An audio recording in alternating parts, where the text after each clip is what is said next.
putting together public funding with private funding is always tricky. I have done it in the past, and the idea is that actually it's the inventors or the people involved in the project that ultimately decide what they would like. But it is possible, and we are discussing with the European Innovation Council and other like bodies on how best to do that at this moment.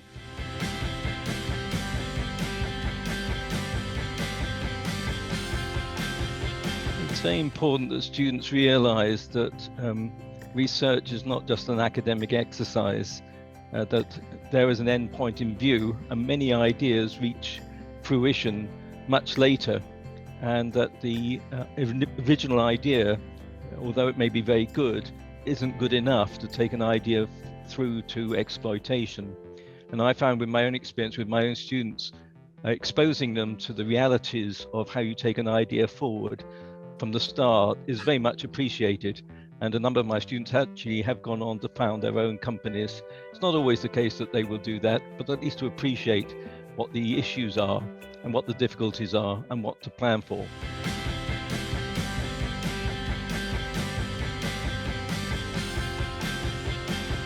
As far as the socioeconomic impact is concerned, it's very difficult to convince politicians and policymakers that there is a direct link between funding basic research and economic output.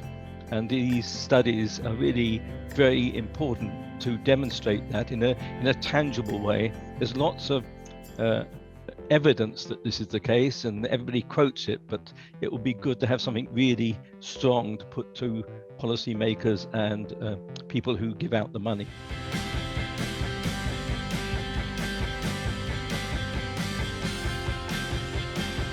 The idea is that we go full from research to development to innovation, and one hopes that they will expose all those taking part to the reality that the idea is not the only thing. Getting it through to a realization is much more difficult.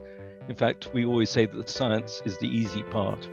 So let's hope that they go forward successfully.